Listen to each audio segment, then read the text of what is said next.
Okay, day number 14 of Progust. Nick. Okay, so Progust is all about discovery of music that you maybe haven't heard before, if you're a progger or not.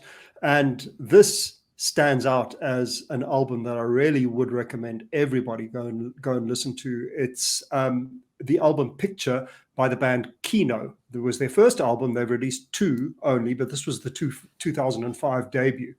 Now, this lineup comprises some of the greatest musicians of our generation. The stellar John Mitchell on guitar, lead and backing vocals, and It Bites' great keyboard player John Beck, Marillion's Pete Trewavas on bass, and Porcupine Tree's first drummer, Chris Maitland.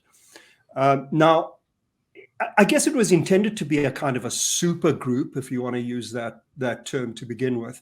But actually, the way it started out was the new iteration of It Bites, because it was Beck and Mitchell who ended up in the second version of It Bites starting to work together. Now, that only happened in 2008. But if you're a fan of It Bites, I think that you will enjoy this album, and you should really give it a listen if you haven't already. Now, it was remastered in 2017, and to be honest, that one sounds a lot better than the original mix. But still, if you're listening to the 2005 version, it's fantastic. It starts out with the epic track at 9 minutes called Losers' Day Parade. Now, this is the far and away the most progressive track on the album. Kind of moves between that neo-prog feel and some very indie-like guitar-oriented sounds, but always driven by John Mitchell.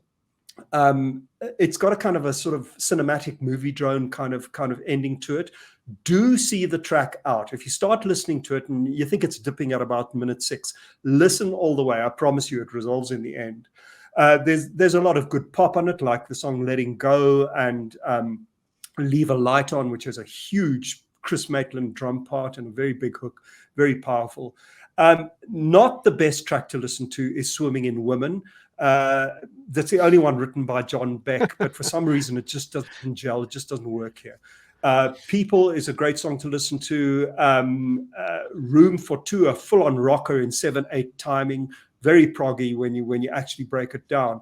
My perfect track is, not coincidentally, the track Perfect Sense, which is my favorite track on the album. It's in 6/8. It's prog, it's pop, it's somehow everything.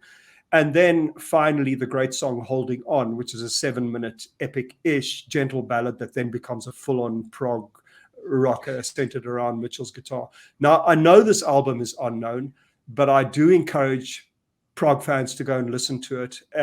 Even if you're not really a progger, if you're more into The Who and The Police, I think that you'll enjoy this album as well.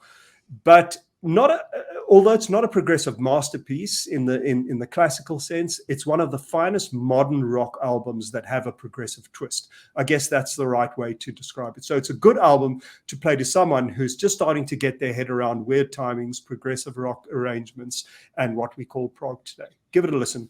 Kino, Picture. I'm convinced. It's a great album. Let us know what you think about this one and leave your comments below.